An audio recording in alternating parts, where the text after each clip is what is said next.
Target करते हैं आप लोग?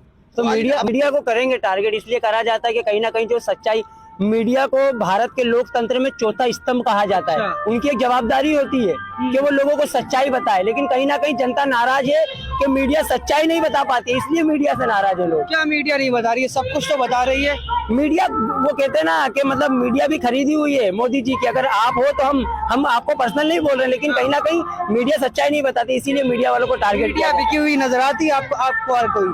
तो मीडिया का सवाल है, आपका पहला सवाल ये था कि आप वोट काटने आए हैं, तो दूसरी पार्टी क्या करती है? वो क्या कबड्डी खेलने आई है गुजरात में? वो कबड्डी खेलने के लिए आई है या वो खो खो खेलेंगे गुजरात में? तो दूसरी पार्टी कबड्डी खेलेंगे मतलब हम वोट काटेंगे? तो भाई वोट काटना किसको? 27 सालों से क्या वोट ही काटा था? तो कैसे जीत गई बीजेपी फिर उसके बाद में? और फिर आप तीसरा सवाल ये कर रहे हैं कि बिहार में बीजेपी में चले गए, तो ये तो आपको नहीं मालूम है। आपको हम गोदी मीडिया नहीं कहे तो क्या कहेंगे? ये बताइए। आप खुद कह रहे हो कि बोले ओवैसी के विधायक बीजेपी में चले गए, आपको नहीं मालूम वो किस में गए। ओवैसी का विधायक बिका नहीं है, अगर वो गया है तो कहीं ना कहीं बिहार को राजनीति में मजबूत करने के लिए गया है।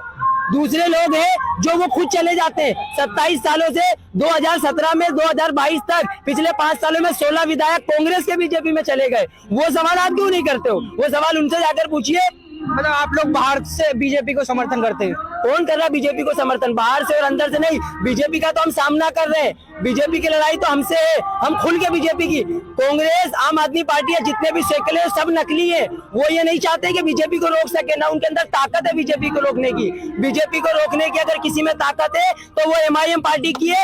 औरंगाबाद के अंदर 2019 का रिजल्ट देख लो, उसने बीजेपी को रोका है। गोधरा के अंदर जिस गोधरा को बताकर दिल्ली की कुर्सी पर जाकर बैठे हैं, उसी गोधरा में MIM ने अपना मेयर तक बना दिया था। ये यहाँ पे गुजरात में ओवैसी का पावर है। बीजेपी को तो हम हरा रहे, तो जड़ से उखाड़ के फेंक देते हैं। गांधीनगर के अंदर कांग्रेस लोग कॉर्पोरेशन के अंदर उनका मेयर रहा करता था, आम आदमी पार्टी वहां पे लड़ी है। ओवैसी लड़ने नहीं गया था, वहां की उनकी टाइट फीस हो गई और हवा निकल गई। अगर हवा चल रही है ना, तो इस बार तो गुजरात में सिर्फ पतंग उड़ेगी हवा में और कोई नहीं चलेगा। आप जो लीडरशिप की बात कर रहे हैं, यहाँ पर दलित लीडरशिप है, जिग्नेश मेवानी के खिलाफ आप क्यों खड़ा कर रहे हैं कैंडिडेट? देखिए, लीडरशिप किसी की भी हो, अच्छी बात है, क़यादत होनी चाहिए, लेकिन हम भी तो ओवैसी साहब भी तो यही बात कर रहे हैं कि दलित मुस्लिम जो है उनकी क़यादत यहाँ पे खड़ी हो। जिग्नेश मेवानी की बात ऐसी है कि हम ये नहीं कह रहे, लेकिन जो वडगाम के लोकल लोग यहाँ पे है, उनका कहना ऐसा है कि जो जिनको वोट दिया जाता है ना, जो हमारे विधायक होते हैं, उनका काम ये होता है कि वो हमारे इलाके के हो, हमारे मोहल्ले के हो। लेकिन जिग्नेश मेवानी का ऐसा कहा जाता है कि वो तो बाहर से आए हुए हैं, और पिछली बार वो मशीन लेकर यहाँ पे आए थे, और वो मशीन अब किसी दूसरे हाथों में चली गई है। उन्होंने मशीन लेकर यहाँ पे लोगों का वोट तो लिया था कि हम मशीन से लोगों के अच्छे अच्छे काम करेंगे, लेकिन कहीं ना कहीं उस मशीन का तेल खत्म हो चुका है, और अब इंशाल्लाह यहाँ पे पतंग चलने वाली है। में तो बच्चे ही दिख रहे हैं, बच्चों को झंडा पकड़ा दिया आपने।